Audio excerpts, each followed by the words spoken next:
가족 문제를 가지고 다시 시작하겠습니다. 우리 사회가 언제부터인지 알 수 없지만 혼합 가족들이 점점 많아지고 있다는 사실입니다. 혼합 가족이란 성이 다른 가족들이 함께 살아가는 것을 혼합 가족이라고 표현할 수가 있죠. 그런데 이것이 점점 일반적으로 허용되어지는 현상이 심화되고 있다는 것입니다. 여기에 특별한 문제를 유발할 수 있는 상황들이 많기 때문에 오늘 이 시간을 통해서 함께 정리를 해보고자 합니다. 혼합 가족이 성행되는 이유는 이혼이 급증하면서 부모가 계부모가 되어지는, 그러니까 계모나 계부가 만들어진다는 이야기입니다. 그런데 그 비율이 증가되고 있습니다. 요사이 많은 사람들이 그렇게 이야기합니다. 그 여자는 참 좋은데 가족들 때문에 안 되겠어. 그 남자는 참 좋은데 그 사람 가족 때문에 안 되겠어. 이래서 갈등하는 가족들이 많이 생긴다는 이야기입니다.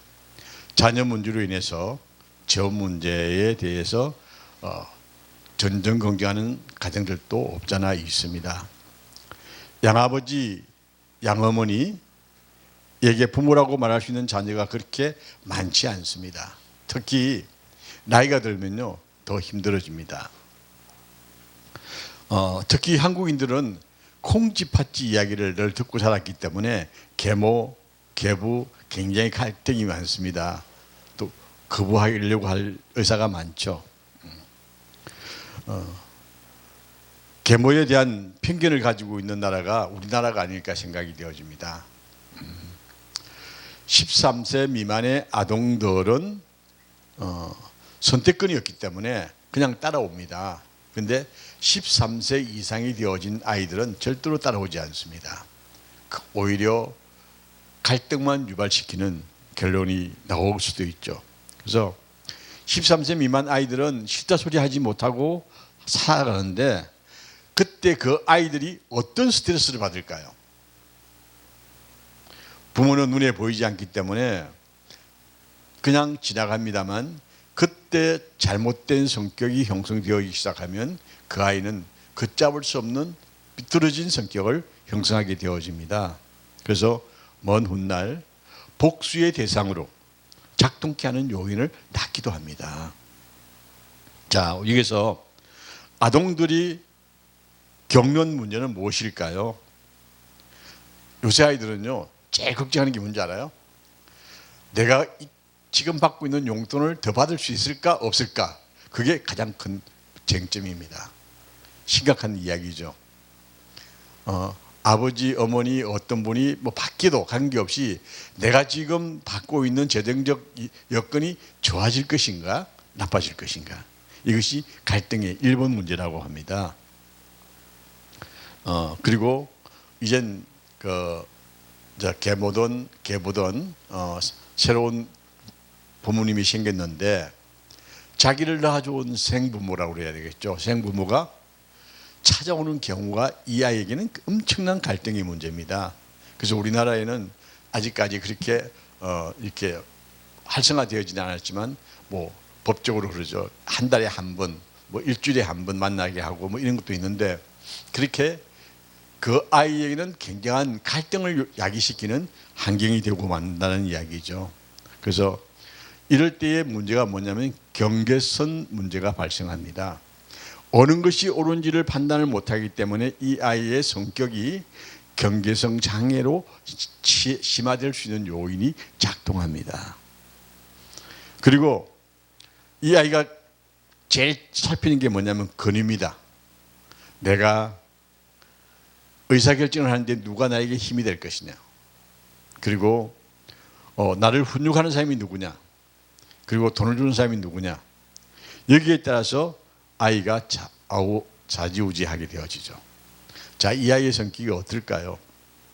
주체성을 상실할 수 있는 요소가 많다는 이야기입니다. 그리고 우리 사이에 지금 조금 사회 문제로 되고 있는데 근친 간의 문제가 심각한 상황으로 나타날 수도 있다는 이야기입니다. 그리고 이 아이 생각 속에 멤버십, 진짜 나의 가족은 누군가, 이 사람은 내 가족이 아닌 것 같아, 이 사람은 내 가족이 아닌 것 같아, 이렇게 자기 가족 멤버십에 대해서 굉장히 고민을 합니다. 그리고 이 아이들이 시간을 누구와 같이 보내느냐, 그 시간을 사용하는 데 있어서 나는 그들의 시간에 얼마나 많이 내가 줘야 하며 받아야 할 것인가. 그리고 아이들의 마음속에는 뭐가 있냐면 공간 문화가 있습니다. 이 공간 문화는 것은 나는 어디에 속했을까? 여기도 아니고 저기도 아니고, 그래서 양부모와 생부모 사이에 왔다 갔다 하는 갈등을 갖게 되어지죠. 이것을 공간이라고 합니다. 그 공간에서 이 아이가 엄청난 생각 속에서 지내게 되어지죠. 그리고 출생순위, 새로운 역할을 누가 맡을 것인가. 내가 지금 새로운 환경을 만났기 때문에 새로운 삶을 시작하는데 내가 누구에게 나를 의지하고 내가 새로운 일을 시작해야 할 것인가, 이런 새로운 역할에 대해서 누가 맡고 있는지에 대한 갈등을 갖는다는 이야기입니다. 그래서 현대 교회에 가장 큰 문제점이 있다고 한다면 이런 갈등을 안는 가정에 교회가 개입을 해야 할 것이냐 말아야 할 것이냐는 문제를 가지고 교회들이 고민을 해야 합니다. 자칫 잘못하면 돕는 역할이 아니라 오히려 파괴하는 역할이 주어지기 때문에 이런 혼합 가족들에 대해서 교회가 어떤 방법으로 어떻게 도울 것이냐는 프로그램을 새롭게 만들어야 할 때가 지금이 아닌가 생각이 되어집니다. 그리고 교회 인적 자원이 어떤지는 모르겠습니다만 인적 자원에 따라서 어떤 가정이 어떻게 생활을 하고 있는지도 체크를 해놔야 된다는 사실입니다. 편부모에 대한 문제에 대해서 교우들과 함께 고민도 해야 됩니다. 그런데 문제는 있습니다. 왜냐하면요, 편부모화 되어지는 아이들의 이야기가 거론되기 시작하면 아이들에게 오히려 상처가 되기가 쉽죠. 그리고요, 특히 홀로 된 여자분들 경우에는 교회에서 조금만 이상한 소리가 들려도 교회를 뛰쳐나갈 수 있는 요소가 작동합니다. 그래서 교회에서 프로그램 할 적에도 가족 프로그램을 하기 시작하면 오히려 한 사람이 소외되는 세력이 생기기 때문에 그것도 참 조심해야 할 프로그램이 아닌가 생각이 되어집니다. 원인은 혼합가족에 대해서 교회가 준비가 되어져 있지 아니할 때에 갈등의 요인이 생긴다는 사실입니다. 자, 혼합가족이 문제가 되어지고 그 다음에 어떤 문제가 발생하면 중년 가족의 부모와 아이들의 문제점도 심각하다는 이야기입니다. 부모가 중년이 되는 시기는 사축이라고 그러죠. 사축이 40대에서 50대를 넘어갈 때 이 단계가 중년의 나이거든요. 그래서 사축이라고 표현을 합니다만 이 사축기와 사춘기가 충돌하는 시점이 그 시기입니다. 중년 가정입니다. 자, 사춘기는 10대 자녀를 이야기하잖아요. 근데 사춘기는 중년의 나이 40대에서 50대로 가는 나이인데 이 두 세력이 부딪히면 소리가 납니다. 우리는 사춘기를 질풍노도의 시기라고 그래요. 막을 자가 없습니다. 억지 부리기 시작하면 부모가 이길 수가 없다고 그렇게 이야기하죠. 근데 이런 사춘기의 아이와 사춘기의 부모의 갈등, 이것은 뭐냐면 이 사춘기를 둔 10대 자녀를 둔 부모로서 압박감과 복잡함이 증가하는 성인과 사춘기 청소년에게 일어나는 삶의 문제는 서로 닮은 꼴이 많다는 겁니다. 그렇기 때문에 닮은 꼴이 많으면 싸웁니다. 우리 부부들 보면요, 똑같은 성격을 가진 부부는요 이혼할 확률이 굉장히 높아집니다. 부딪히면 안 풀어져요. 한쪽이 양보하고 한쪽이 땡겨야 되는데 이 밀고 땡김이 없으면 같이 폭발할 수 있는 요소가 참 많이 있죠. 자, 부모와 사춘기 자녀 모두에게 정체감이 발달할 수 있는 시기가 그 시기이기 때문입니다. 자녀는 가구로부터 독립하고 싶은 생각이 많아요. 사춘기 아이들은요, 지가 나가면 다 할 것 같아요. 지가 다 할 것 같고 지가 다 될 것 같아요. 근데 막상 집 나가면요, 고생이죠. 근데 경험하지 않으면 그게 마치 하나의 좋은 자기 의식이라고 생각할 수도 있습니다. 자, 자녀는 가구로부터 독립을 하고 싶지만 아직도 연결되어 있는 정체감을 찾으려고 분투하는 시기가 사춘기 시기입니다. 이 단계에서는 부모는 자신의 개인적인 정체감 위기에 대해서 답변을 해야 됩니다. 지금 나는 무엇하고 있나 하는 물음부터 우리가 아이와 대화를 통해서 풀어가줘야 됩니다. 자신의 삶을 바꿀 수 있는 마지막 기회가 중년기입니다. 이 중년기가 자기의 미래의 인생을 어떻게 살 것이냐에 대한 마지막 프로그램이 사춘기의 프로그램입니다. 자, 사춘기 청소년은 더 큰 맥락에서, 사회적 맥락에서는 자신을 확립해야 하겠지만은 반면에 가정은 더 작은 형태로 채워져 나가야 되기 때문에 이 사춘기와 사춘기는 부딪힐 수밖에 없다는 이야기입니다. 이 부딪힘을 우리가 해결하기 위해서 두 개의 다리를 건너야, 두 개를 건너는 시기를 요청하는 모습이 나옵니다. 자, 이때는요, 신체적 변화가 옵니다. 사춘기는요, 활성화되어지는 신체가 되어지지만 중년기는 위축되는 시기가 되어집니다. 그리고 성적 변화도 그때 생기기 시작합니다. 정체감 문제도 생기기 시작합니다. 학교와 직업의 문제, 사춘기와 사춘기의 문제를 얘기하죠. 약해지는 부모와 강해지는 자녀, 이런 문제가 거기서 발생하기 때문에 끊임없는 갈등의 요구들이 생기기 시작합니다. 그래서 그때를 뭐라고 하냐면 중년기 위기라고 합니다. 이 중년기 위기는 가정에서 소외되는 자기, 가정에서 미약해지는 자기의 힘, 이런 것들이 동동 작동하기 때문에 중년의 위기라고 그렇게 표현하죠. 이 중년 위기는 모든 사람들에게 발생하는 것은 아닙니다. 이 위기는 여러 가지 형태로 나타납니다만, 그래서 우리가 신앙생활에서 가장 힘을 얻을 수 있는 게 뭐냐면 정체감입니다. 나는 하나님의 아들이다. 하나님의 자녀라는 이 강력한 무기를 우리가 분명히 짚고 있으면 흔들리지 않습니다만, 이게 없으면, 이 정체감이 흔들리기 시작하면 가정에도 중년의 위기가 다가올 수 있다는 사실입니다. 자, 35세에서 50세 사이가 이 중년기라고 우리는 평가하는데 지금은 많이 달라졌죠. 중년기가 지금 60세까지도 이렇게 중년기로 봅니다만, 모든 사람들에게 언제든지 발생할 수 있는 중년 위기의 정상을 몇 가지로 살펴보려고 합니다. 자, 나이가 들고 신체적, 성적 능력이 감퇴되는 것에 대한 불안감이 중년의 위기를 가져옵니다. 두 번째, 자녀 또는 아내가 자기의 도움 없이 스스로 잘 해결하며 자신의 무용론이 비춰지는 거절감이 생길 때에 중년의 위기는 심화된다는 사실입니다. 자, 이때는요, 엄마의 역할이 참 중요하죠.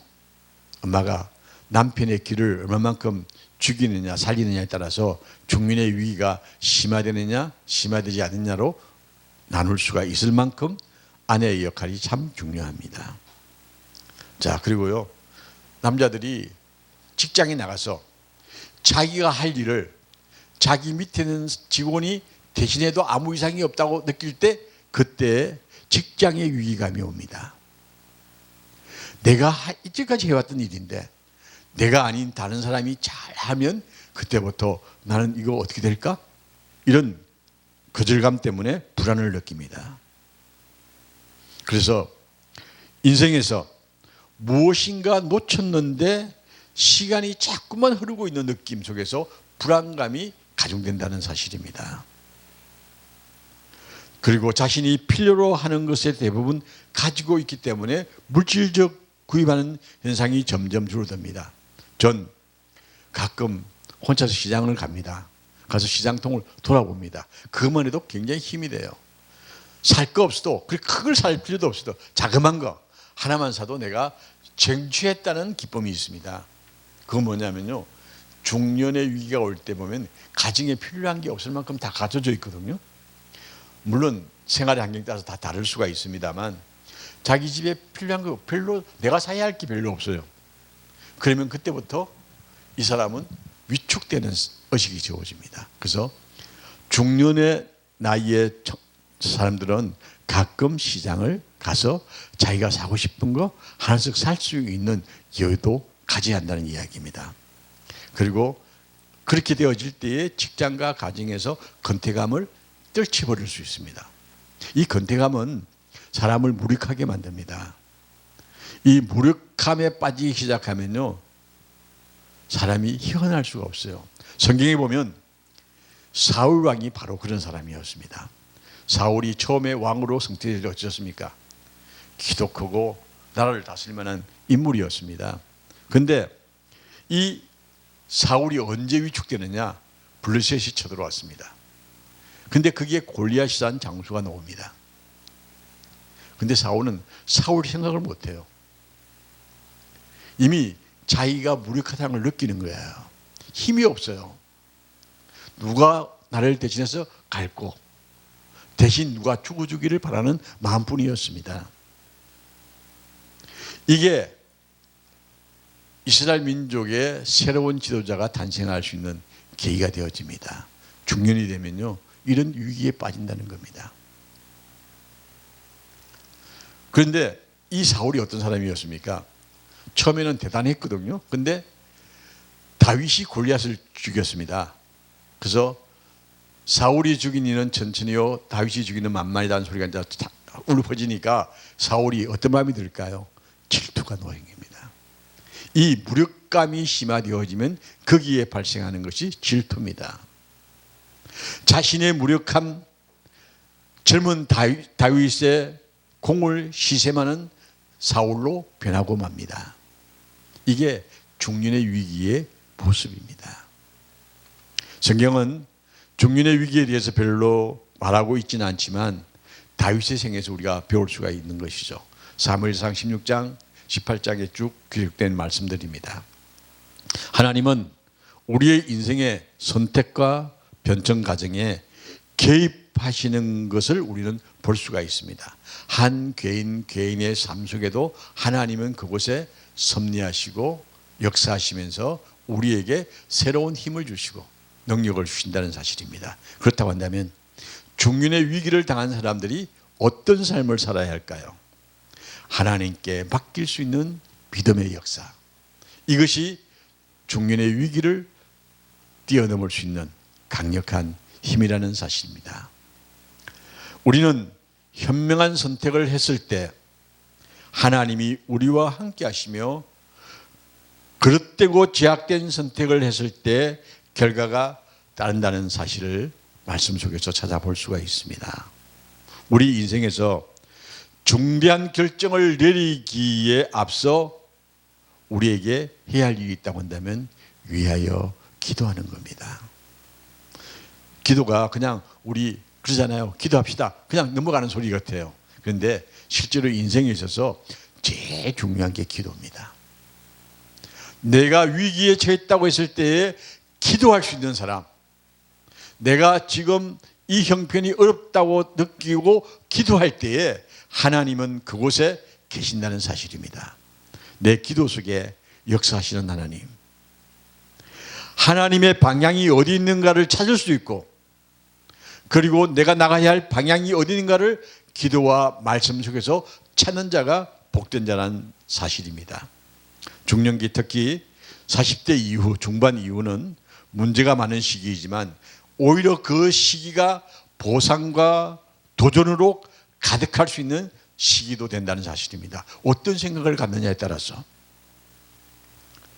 자, 중년기 때는요, 생활은 정착되었을 시기입니다. 제가 이렇게 감아보면요, 제 중년기 때 제가 참 괜찮았던 것 같아요. 근데 그때 제가 좀 더 하나님 앞에 더 가까이 갔더라면 아마 내 인생이 굉장히 많이 변했을 거예요. 근데 내가 만족하니까, 안주하기 시작하니까 믿음이 떨어지기 시작하고 그 안주 속에서 세상의 끝들을 바라보는 모습이 나오게 되어졌다는 사실입니다. 인생에서 자기 자리를 찾았다는 느낌, 그리고 어린 자녀가 요구하는 책임에서 벗어나 어떻게 교육과 성장에 배려하고 투자하느냐 시기가 중년의 시기입니다. 자녀들과 좀 더 가까이, 그리고 자녀들과 함께 할 수 있는 프로그램을 만들 수 있는 사람이 이 중년의 위기에 넉넉히 이기는 삶을 사는 삶이라고 저는 분명하게 말씀을 드리고 싶습니다. 자, 20대와 30대에는 분투와 재정적인 어려움이 어느 정도 지나가고 종종 큰 기회들을 가지게 되어지는 시기가 중년의 시기입니다. 20대, 30대는요, 어떻게 살아야 될지 몰라서 진짜 정말 힘차게 달려갑니다. 그런데 중년이 되면요, 그게 보이거든요. 그리고 청년기에 비해서 중년기의 사람들은 재정적인 안정과 그리고 기득권, 여행의 기회, 세상 사는 지혜가 더 많아지는 시기가 이 시기입니다. 그 조용필이라는 가수가 부른 바람의 노래라는 노래가 있습니다. 그 노래를 보면요, 나는 세상을 사는 지혜는 갖고 있어. 근데 내가 없는 게 있어. 그건 사랑이야. 그 노래를 들으면서 참 다가오더라고요. 이 유행가 속에도요, 철학적인 부분들이 참 많던 것 같아요. 내가 아는 것은 세상을 사는 지혜밖에 몰라. 그렇지만 이 세상을 사는 것은 사랑이야. 그걸 들으면서 아, 그래. 이 중년기에 들어던 모든 사람들이 꼭 필요하게 배워야 할 것이 뭐냐면 사랑이라는 겁니다. 다 가졌다고 생각할 때 사랑이 없으면 그 사람은 고립된 성과 같은 모습으로 살아갈 수밖에 없다는 사실입니다. 자, 중년기가 왔다는 신호는 살아온 횟수 대신 앞으로 남은 횟수를 계산하는 시기가 중년기의 시기입니다. 중년기에 있는 사람들은 종종 여러 가지의 의무감, 책임감, 희망, 꿈, 야망에 대한 포로가 되기가 쉽습니다. 우리 그거 위해서 달려오거든요. 근데 중년기가 되면 그걸 정리하는 시기가 됩니다. 내가 버릴 거 버리고 받을 거 받고. 그래서 바람의 노래에서 제가 배운 게 있다고 한다면, 그래, 이제는 사랑이야. 이제까지 세상을 향해서 달려오던 내가 이젠 사랑으로 세상을 살아가야겠다고 다짐하는 노래의 모습을 보면서 아, 그래, 이게 중년의 위기 때에 꼭 필요한 노래 같다 하는 생각을 해보았습니다. 자, 중년기에 있는 사람들은 삶의 참된 목적, 의미 또는 목표가 없는 경우가 있을 수가 있습니다. 비전을 갖는 것과 목표를 갖는 것은 별개의 것입니다. 목표는 인간에게 주어진 것 중 가장 강력한 동기를 부여해 준다는 사실입니다. 내가 어떻게 가야 할 것인가? 내가 지금 이 시간부터 나의 인생을 어떻게 살아야 할 것인가 하는 결단을 할 수 있는 중년기의 시기를 우리는 위기로부터 벗어날 수 있는 힘이 바로 하나님의 사랑이라는 사실입니다. 단지 목표와 장기 목표는 모두 필수적입니다만 우리가 작은 목표, 큰 목표 이렇게 나눌 수가 있잖아요. 단기와 장기 이렇게 나눌 수가 있는데, 만일 부모가 목표 설정이 잘못되었다고 한다면 사춘기에 있는 아이들이 상처를 입게 되어집니다. 그래서 부모는요, 자녀들에게 목표를 분명하게 알려줄 의무가 있습니다. 돈이 많고 작고가 아니라 청소년들에게 아버지의 목표가 무엇이며 너희의 목표가 무엇이 되어야 할 것인가에 대해서 정확하게 일러줄 수 있는 부모가 있다고 한다면 이미 그 아이는 인생에서 승리한 아이라고 할 수가 있습니다. 자, 계획을 수립하기 전에 우리가 한번 스스로에게 물어봐야 됩니다. 내가 앞으로 얼마나 진급을 할 수 있을 것인가? 내가 얼마나 중요한가? 내가 지금 현실적인가 아닌가? 나보다 다른 사람이 더 효과적으로 할 수 있을까? 전혀 이루어지지 않는다면 어떤 일이 일어날 것인가 하는 이런 자기 질문들이 끊임없이 일어나야 한다는 사실입니다. 그리고요, 사춘기 때는요, 결혼 생활의 동기를 새로 불어 넣어야 합니다. 이제까지 바쁘게 살아왔던 인생에서 우리 부부가 어떻게 살아가야 할 것인가? 이 중년기에 접어들면 결혼 생활도 점점 시들어집니다. 이로 인해서 어려움을 만날 수도 있다는 이야기입니다. 그 재난을 피할 수 있는 것은 중년기 때에 부부가 어떻게 대화를 나누냐에 따라서 달라진다는 것이죠. 우리 사회에 결혼이라는 책무를 저버리고 가정을 떠나는 일이 점점 많아지고 있습니다. 전 이 결혼식에 대해서 불만이 참 많습니다. 요새 결혼식들요, 장난 같아요. 최소한도 하나님 앞과 사람 앞에 약속입니다. 제 요사이 주례를 그렇게 해본 기억이 그렇게 많지가 않는데 이 주례를 해보면요, 숭고한 자기 자신을 돌아볼 수 있는 계기를 저 자신부터 느낍니다. 근데 요사이는 목사님들이 결혼식에 가면 뒤에 앉았다 그냥 오는 목사님들이 많더라고요. 교인들이 결혼식 하니까 가는데 가면 그냥 꾸다놓은 돗자리처럼 앉아있다가 올 때가 많다는 겁니다. 기도도 할 수 없어요. 공식 기도를 얘기합니다만 어쨌든 이렇게 우리 사이의 결혼 문화가 많이 바뀌고 있습니다. 이 결혼이 장난처럼 경시되어지는 시대가 오늘의 시대입니다. 그러면 어떻게 될까요? 그 결혼이 파괴가 될 수밖에 없습니다. 결혼은 경시하는 게 아닙니다. 거룩한 하나님 앞에의 서약입니다. 이 결혼 만족도는 점점 사라지는 것이 첫째 아이가 출생하면서 줄어들기 시작합니다. 그래서 자녀들이 집을 떠나는 시기까지 곡향곡선을 그립니다. 내려가는 곡선을 그립니다. 그래서 가정이 위기에 처하게 되어집니다. 이 중년기의 위기는요, 가정의 파괴입니다. 중년기 이후 사랑으로 사는 것이 아니라 정으로 산다고 그래요. 사랑은 사라지고 없고 그냥 가족이에요. 가족이기 때문에 울타리 역할만 하는 겁니다. 이젠 부부는요, 사랑이 없으면 부부가 아니에요. 부부는 사랑으로 하나가 되어져야 합니다. 그런데 이 정이 없으면 결혼 생활에는 슬픈 기록들을 남길 수밖에 없다는 사실입니다. 이 슬픈 기록이라는 것은요, 슬픈 가정을 의미합니다.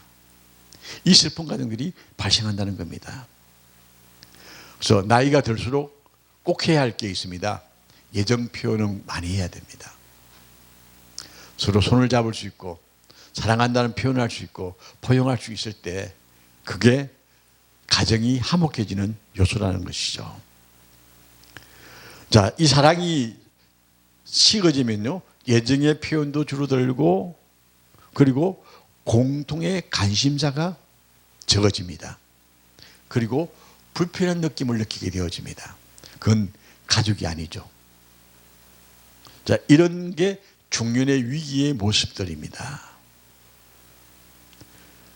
그 결과는 슬픈 이별을 가져오게 되어지죠.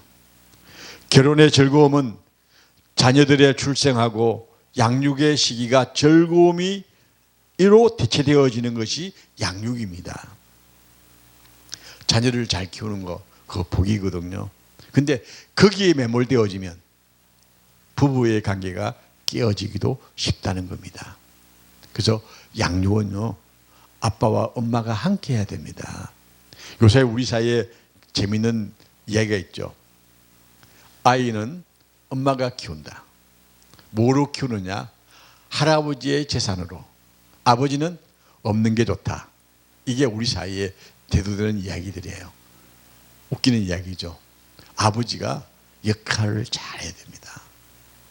아버지가 이끌어야 됩니다. 근데 자녀가 바르게 성장하는 것이죠. 근데 요 사이는 아버지가 없는 시대가 되어버렸어요. 이게 중년의 위기의 모습입니다. 자, 자녀들이 성장해서 요새는 크면요 다 집을 나가려고 그래요. 집을 떠나고 되어지면 그때는 뭐가 오냐면 사별이 옵니다. 그리고 항원 이혼이 다가옵니다. 이게 중년기 때의 남자들의 고통스러운 모습이죠. 자, 결혼 관계에서 남아 있는 것이 별로 없다면 바로 위기가 찾아온다는 겁니다. 그래서 부부가 여행을 가고 추억을 만들고 좋은 관계가 많이 형성되어 있어야 그 점 때문에도 이혼을 안 하는 겁니다. 그래서 저는 교인들이 그럽니다. 봐가지고 이렇게 교인들이 여행을 할 수 있는 부부가 아니면요, 만들어줘요. 여행을 할 수 있도록 억지라도 만들어줍니다.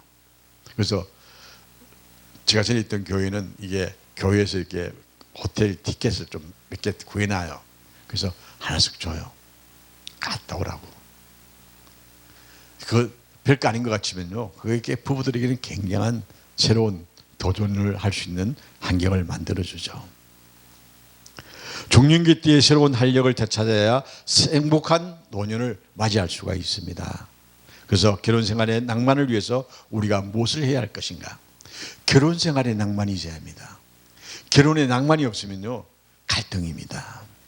그런데 특히 목회자 가정이 결혼에 낭만이 없을 수가 많습니다. 낭만이 없어요. 그래서 이 낭만을 만들어야 됩니다. 지난주 제가 속해 있는 우리 울산지방 목회자들이 옛날에는 선교여행이라고 그러는데 선교여행 빼라. 쉼여행. 그래서 목사님들이 태국을 갔다 왔어요. 저는 빠졌는데 저는 이제 은퇴를 했으니까 안 넣어주더라고요. 자기들끼리 가더라고. 그래 갔다 왔는데 태국에서 정말 사진을 보내왔는데 약 올리는 거겠죠. 아주 즐거운 모습들을 보면서 그래 이거야. 목회자들도 쉼을 가져야 돼요. 쉼 여행이 얼마나 좋은지요. 자, 우리 결혼 생활에서 4가지 주기가 있는데 3가지 주기가 있죠. 사랑에 빠지는 시간. 요사이 제가 첫사랑이라는 노래를 좀 배우고 있는데 참 가사가 좋아요. 그대를 처음 본 순간이요. 뭐 이러면서 그런 처음 만났을 때 느끼는 진짜 말할 수 없는 달콤한 이야기들을 노래하는 건데 참 괜찮더라고요. 근데 사랑에 빠지는 시기가 있습니다. 근데 그 다음에 뭐냐면 사랑에서 빠져나오는 시기가 있어요. 그 다음에는 다시 사랑에 빠지는 시간. 요 3가지가 중년의 위기를 이길 수 있는 요소라고 저는 생각합니다. 사랑에 빠지는 시간, 빠져나오는 시간 잘 봐야 돼요. 내가 지금 사랑이 빠져나오는구나. 다시 사랑에 빠지는 시간, 이걸 만들어야 된다는 이야기입니다. 중년기 결혼 생활에서 발생하는 문제 중 하나는 건태와 이러한 것들을 당연시 여기는 태도라고 할 수가 있습니다. 그것이 너무 심하면 부부는 틀에 박힌 생활을 하게 되어지고, 그리고 이 틀에 박힌 생활로 인해서 갈등이 온다는 겁니다. 그래서 상담자는 그렇게 틀에 박힌 생활에서 벗어날 수 있는 결혼 생활에 활력을 넣을 수 있는 이것을 불어넣는 도움이 되어야 한다는 것입니다. 교회에서 중년의 위기에 대해서 관심을 가져야 합니다. 그래야 가정들이 새로운 역사를 만들고 힘차게 하나님 앞에서 아름다운 모습으로 살아가게 되어집니다. 그리고 결혼 생활에서 꼭 해야 할 말들이 있어요. 미안하다, 용서를 바라는 말, 용서해줘, 또 용서한다는 이야기, 고맙다, 감사하는 마음 표현, 입맞춤과 포옹으로 하루를 시작하고 마칠 수 있을 때 그 부부는 건강한 부부라고 말할 수가 있습니다. 내가 가지고 있는 그날의 염려 함께 나누고 저녁에서 정리된 것을 같이 나눌 수 있을 때 정말 이것은 필요한 것이라고 생각할 수가 있습니다. 적어도 한 번 이상 배우자를 높이는 말을 하루에 한 번은 꼭 해야 됩니다. 배우자를 높이는 말. 그게 서로 힘이 되는 겁니다. 함께하는 시간을 더 많이 가지려고 노력을 한다는 것을 보여줘야 합니다. 그리고 어떻게 하면 내 배우자가 하루를 멋있게 보낼까? 여유를 줘야 되는 겁니다. 요사이 젊은이들은 참 잘 아는 것 같아요. 제가 아시는 분 기자인데, 젊은 친구인데, 이 친구는 일주일에 한 번 아내에게 책을 꼭 한 권 사다 줘요. 그리고 한 달에 한 번 하루 휴가를 줘요. 집에서 아이를 양육한다고 힘드니까 하루 아이를 다 내가 볼 테니까 당신은 책 들고 호텔 방을 얻어주는 거예요. 가서 책 보고 놀아. 대단하죠. 저 그거 보고 야, 요새 젊은이들 참 대단하다. 서로 그렇게 챙겨줄 수 있는 게 필요하다고 저는 생각합니다. 어떻게 하면 내 배우자가 오늘 하루를 멋지게 보낼까 생각해 줄 수 있는 것 중요하다는 겁니다. 그래서 갈등은 비해결 상태로 남겨두지 말라고 합니다. 갈등이 생기면요, 풀려고 노력해야 돼요. 풀어야 됩니다. 그리고 둘만을 위해서 특별한 외출을 시도해야 합니다. 이 중년 때예요. 부부가 이렇게 나가는 거. 저는 일주일에 한 번 정도는 이 음악회를 가는데, 음악회 가보면요, 참 많이 바뀌었더라고요. 부부가 많이 와요. 참 좋은 거라고 생각합니다. 그래서 부부들이 음악회에 가서 음악을 듣고 나올 수 있다는 것 자체만도 굉장히 행복한 시간이라고 저는 생각이 돼요. 근데 우리 실제로 클래식이라든가 이런 그 대중음악이 아닌 음악회에 가면 좀 잠 올 때가 있거든요. 근데 듣다 보면 귀에 들어오기 시작합니다. 귀에 들어오기 시작하면 내가 좋아하게 되어지고, 좋아하면 추구하게 되어지는 것입니다. 함께할 목표를 분명하게 세워야 합니다. 무엇인가 새로운 것을 함께 배워야 합니다. 그리고 부부가 성의 건태를 피해야 됩니다. 서로가 서로에게 위로할 수 있는, 힘이 될 수 있는 그런 성문화를 만들어야 된다는 얘기죠. 그래서 중년기의 새로운 사랑을 위해서 우리가 노력해야 하는데, 교회가 이런 프로그램을 많이 만들어서 교우들의 삶을 활성화시켜 줄 수 있는 요소를 찾아야 됩니다. 자, 이렇게 중년기의 부부들의 어려운 시기를 통과하는 자녀들은 돕기 위해서 새로운 자녀 양육 기술이 우리에게 필요합니다. 자, 이 중년의 사람들이 자녀들과의 어떤 관계를 갖는 게 중요할까요? 세대 간의 차이점을 인정해야 합니다. 이해를 시켜야 합니다. 근데 저 아들하고 그런 이야기를 할 때가요, 밥 투정할 때 제가 그랬거든요.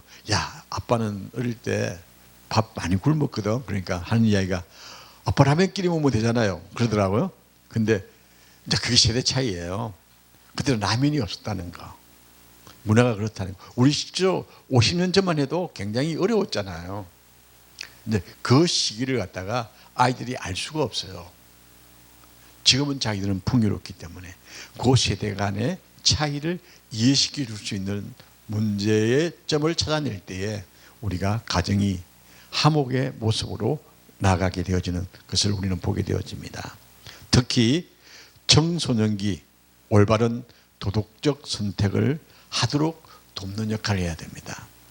이것이 우리 사회가 지금 이기주의라도 그런 이기주의가 없어요. 극단 이기주의입니다. 자기밖에 몰라요. 근데 정치권이 어떻게 하고 있습니까? 새빨간 거짓말을 너무 많이 잘해요.